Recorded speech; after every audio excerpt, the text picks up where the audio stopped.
আসসালামু আলাইকুম বন্ধুরা, কেমন আছেন সবাই? আশা করি সবাই ভালো আছেন, সুস্থ আছেন। আলহামদুলিল্লাহ আমরাও খুব ভালো আছি, সুস্থ আছি। সোনালী রান্নাঘর অ্যান্ড ব্লগ চ্যানেলে আপনাদের প্রত্যেককে স্বাগত জানাই। আজকে আমি একেবারে নতুন স্বাদের নতুন ধরনের একটা পিঠার রেসিপি নিয়ে চলে এসেছি। দেখতেই পাচ্ছেন পিঠাটা দেখতে কতটা সুন্দর লাগছে। দেখতে যতটা সুন্দর লাগছিল, খেতে কিন্তু তার থেকে দ্বিগুণ মজার হয়েছিল। তো তার জন্য তোমাদের সঙ্গে শেয়ার করতে চলে এলাম। আর এই পিঠাটা কিন্তু বানিয়ে 4 থেকে 5 দিন অনায়াসে খাওয়া যাবে। একদিন বানিয়ে। তো চলো কীভাবে তৈরি করেছি সেটাই দেখাই। পিঠাটা তৈরি করার জন্য প্রথমেই আমি আতপ চাল ভিজিয়ে রেখেছিলাম 4 থেকে 5 ঘন্টা। তারপরে জলটা ঝরিয়ে নিয়েছি। এখন আমি এটার থেকে আটা বার করে নেব। আমি এটা মিক্সিতে আটাটা করব, আপনারা চাইলেও মেশিনেও করে নিতে পারেন। তো এখান থেকে 2 বাটি আটা হয়েছে। তো যতটুকু লাগবে ততটুকুই আমি ব্যবহার করব। আর খুব সুন্দর করে আটাটা তৈরি করে নিয়েছি। এখন আটাটাকে আমি একটু সাইডে রেখে দিচ্ছি। তারপরে আমি একটা কড়াই নেব, কড়াইয়ে ডোটা তৈরি করব তার জন্য। তো দেখতেই পাচ্ছেন এখানে আমি কড়াই নিয়েছি। কড়াইয়ের মধ্যে এখানে 1 বাটি জল আমি দিয়ে দিলাম। আপনারা কম বেশি করে নিতে পারেন, কম বেশি করলে। তো এখানে আমি স্বাদ মতো লবণ দিয়ে দিলাম। লবণ দিয়ে ফুটতে দেবো জলটাকে। তো জলটা দেখতেই পাচ্ছেন ফুটতে শুরু করেছে। জলটা এখন হয়ে গেছে। আমি এর মধ্যে আটা দিয়ে দিলাম। আটা দিয়ে আমার ভালোভাবে একটা সুন্দর মতো ডো তৈরি করে নেব। তো ডোটা আমার তৈরি হয়ে গেছে। একটা থালার মধ্যে নামিয়ে নেব। নামিয়ে ভালোভাবে হাত দিয়ে মথে মথে একটা সফট ডো তৈরি করব। আর এটা কিন্তু গরম থাকা অবস্থায় করতে হবে, না হলে কিন্তু গোটা হয়ে যাবে, তখন কিন্তু ভালো লাগবে না। তো দেখতেই পাচ্ছেন মসৃণ একটা সফট ডো তৈরি করে নিয়েছি আমি। তো এখন আমি দুটাকে ভাগ করে নিলাম। একটাতে আমি একটু ফুড কালার মিশাবো তাই। তো এখানে আমি পিঙ্ক কালারের একটু ফুড কালার মিশিয়ে দিচ্ছি। আপনারা হাতের কাছে থাকলে মিশিয়ে দেবেন, আর যদি না ইচ্ছা থাকে তাহলে কিন্তু শুধু সাদা করলেও কিন্তু খুব সুন্দর লাগে। তো দেখতেই পাচ্ছেন আমি কিন্তু মিশিয়ে দিলাম। সুন্দরভাবে কালারটা দিয়ে মুথে মুথে ডোটা আবার মসৃণভাবে তৈরি করে নেব। তো দেখতেই পাচ্ছেন দুটো ডো আমার রেডি হয়ে গেছে। আর এদিকে কিন্তু পুর আমি আগেই রেডি করে রেখেছি। এটা কিন্তু তিলের পুর, আপনারা চাইলে যে কোনো পুর ভরতে পারেন, গাজরের বা নারকেলের। তো এখন আমি হাতের মধ্যে একটা লিচি কেটে নিয়েছি, তারপরে একটা বাটি তৈরি করে নিচ্ছি। তো প্রথমে যেটা তৈরি করেছিলাম সেটা কিন্তু আমি দেখাতে পারিনি, কারণ আমার মেয়ে নিয়ে নিয়েছিল। দেখতেই পাচ্ছেন আমি হাতের মধ্যে করে নিলাম, কিন্তু তারপরে আমার মেয়ে কাঁদছিল তাই ওকে দিয়ে দিয়েছিলাম। তারপরে আমি আবারও করে দেখাচ্ছি। দেখুন, শুধু পুর ভরে গোল গোল করে নিতে হবে, তাহলেই কিন্তু একদম আটার মিষ্টি রেডি হয়ে যাবে। তো এই তো পুর ভরে আমি আটার মিষ্টি রেডি করে নিচ্ছি। দেখুন সুন্দর করে গোল করে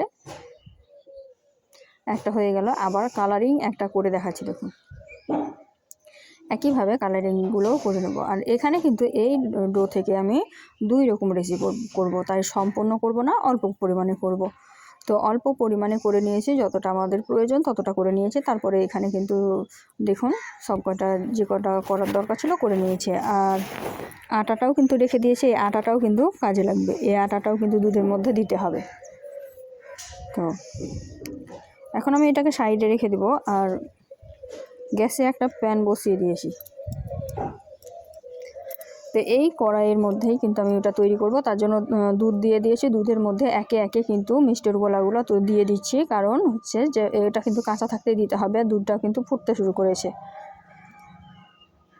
তো দিয়ে সঙ্গে সঙ্গে নাড়াচাড়া করে দিলেও কিন্তু কোনো অসুবিধা হবে না। এটাকে এখনও ভালোভাবে সিদ্ধ করে নেব। এটা একদম সুপার সফট হবে আর খুব সুন্দর হবে। তো দেখতেই পাচ্ছেন আমি নাড়াচাড়া করে দিচ্ছি। এগুলো কিন্তু নাড়াচাড়া করে দিতে হবে বারবার, নাহলে কিন্তু তলায় লেগে যাওয়ার সম্ভাবনা থাকে। যেহেতু এটা চালের গুঁড়ি দিয়ে তৈরি, তার জন্য কিন্তু তলায় লাগার সম্ভাবনাটা একটু বেশি পরিমাণেই থাকে। তাই ঘন ঘন নাড়াচাড়া করে দিতে হবে, কিন্তু ভয় নেই, এটা কিন্তু ভেঙে যাবে না। তো এটা কিন্তু সুন্দর নরম সফট হওয়া পর্যন্ত কিন্তু আমি রান্না করে নেব। দেখতেই পাচ্ছেন এখানে কিন্তু দুধটা ফুটতে শুরু করেছে। তো দুধটা ভালোভাবে যখন ফুটে উঠবে তখন দেখবেন অটোমেটিক আপনার মিষ্টিরগুলো সিদ্ধ হয়ে যাবে। তো এখন আমি সেন্টটা সুন্দর আসার জন্য একটা এলাচ দিয়ে দিলাম। আপনারা চাইলে এলাচের গুঁড়োও দিতে পারেন। তো ভালোভাবে নাড়াচাড়া করে আমি দেখছিলাম যে এগুলো সিদ্ধ হয়েছে কি হয়নি। তো এটা বারবার কিন্তু নাড়াচাড়া করে দিতে হবে, না হলে কিন্তু তলায় লেগে যাবে। আমি বারবার বলবো যারাই তৈরি করবেন বারবার একটু নাড়াচাড়া করে দেবেন, যাতে করে তলায় না লাগে। তো এটা অনেকক্ষণ ধরে ফুটছে, দেখতেই পাচ্ছেন এটা কিন্তু ভালোভাবে সিদ্ধ হয়ে গেছে। আমি দেখলাম যে ভালোভাবে সিদ্ধ হয়ে গেছে। এখন যে কাজটা করতে হবে সেটা হচ্ছে যে এখানে কিছু পরিমাণে শুকনো চালের গুঁড়ো অ্যাড করে দিতে হবে। সেটা একটু জলে গুলে দিলে বেশি ভালো হয়, কারণ জলে গুলে না দিলে কিন্তু এক কাছে দলা পাকিয়ে যাবে, তখন কিন্তু আবার খেতে ভালো লাগবে না। তাই শুকনো চালের গুঁড়োটাকে আগে ভালোভাবে জলের সঙ্গে মিক্সড করে নিয়ে তারপরে এর মধ্যে দিয়ে দিতে হবে। তো দেখতেই পাচ্ছেন আমি দিয়ে দিলাম, দিয়ে কিন্তু আবার সঙ্গে সঙ্গে নাড়াচাড়া করবেন, তা না হলে কিন্তু আবার তলায় লেগে যাবে বা দলা পাকিয়ে যাবে। তো এটাকে যখন আপনি শুকনো চালের গুঁড়োটা দিয়ে নাড়াচাড়া করবেন তখন দেখবেন অটোমেটিক এটা একদম অনেক গাঢ় হয়ে যাবে আর সুন্দর লাগবে। তো এটা কিন্তু সিদ্ধ হয়ে গেছে ভালোভাবে। আর চালের গুঁড়িগুলোও কিন্তু যখন ঘন হয়ে আসবে তখনই কিন্তু চিনিটা দিতে হবে, কারণ তাহলে সব কিছু ভালোভাবে সিদ্ধ হয়ে যাবে। তো দেখতেই পাচ্ছেন ভালোভাবে ফুটে গেছে আর এটা সুন্দরভাবে সিদ্ধ হয়ে গেছে, এটা অনেক ঘন হয়ে গেছে দেখুন। এখন কিন্তু আমি চিনিটা অ্যাড করব। তো দেখুন দেখতে এখনই কতটা সুন্দর লাগছে। তো এখন আমি এর মধ্যে 1 কাপ চিনি অ্যাড করব। খুব বেশি চিনি অ্যাড করার কিন্তু দরকার পড়বে না, এখানে 1 কাপ চিনি অ্যাড করলেই হবে। তো 1 কাপ চিনি আমি অ্যাড করে দিয়েছি। আপনারা যদি বেশি পরিমাণে মিষ্টি খান তাহলে কিন্তু বেশি পরিমাণে অ্যাড করে দিতে পারেন। তো যেহেতু আমরা মিষ্টি স্বাভাবিক খাই তার জন্য কিন্তু অল্প পরিমাণে এখানে 1 কাপ মতো দিয়ে দিয়েছি। তো এটা হয়ে গেছে দেখতেই পাচ্ছেন। চিনিটা দিয়ে আমি ভালোভাবে ফুটিয়ে নাড়াচাড়া করে ঠান্ডা করে সিদ্ধ করে নিয়েছি। আর এখন আমি গ্যাসের আঁচটাকে বন্ধ করে দেবো, যেহেতু হয়ে গেছে। আর এটা যদি এর থেকে বেশি ঘন করি তাহলে কিন্তু এটা একদম জমে যাবে। তো তার জন্য একটু নরম থাকা অবস্থাতেই কিন্তু আপনাদেরকে পাতলা থাকা অবস্থাতেই নামিয়ে নিতে হবে।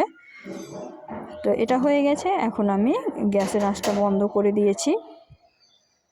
গ্যাসের আঁচটা বন্ধ করে এখন এটাকে নামিয়ে নেব। দেখুন কতটা গাঢ় হয়েছে দেখুন। আর মিষ্টি বলগুলো দেখতে কতটা সুন্দর লাগছে। মেহমানদেরকে বা বাচ্চাদেরকে যদি এভাবে দেন তাহলে কিন্তু খুশি করে খেয়ে নেবে। আমি একটা চামচে তুলে আপনাদেরকে দেখাচ্ছি কত সুন্দর লাগছে। এটা দেখলেই বুঝতে পারবেন যে কতটা সুন্দর হয়েছে। আর এটা কিন্তু অনেক সফট হয়েছে, আমি তুলে প্রথমে দেখে নিয়েছি। এই তো দেখুন কত সুন্দর লাগছে। তো এখন আমি একটা বাটি নিয়েছি, বাটির মধ্যে নিয়ে নিচ্ছি। তো দেখতেই পেলেন কত ভালো লাগছে দেখতে।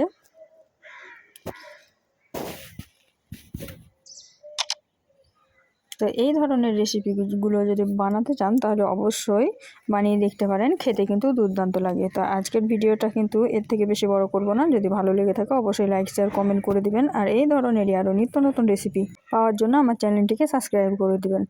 আজকে কিন্তু বিদায় নিচ্ছি, দেখা হবে এই ধরনেরই আরও নিত্য নতুন রেসিপি নিয়ে পরবর্তী ভিডিওতে। ততক্ষণ সবাই ভালো থাকবেন, সুস্থ থাকবেন আর আমার জন্য একটু দোয়া করবেন। খোদা হাফিজ।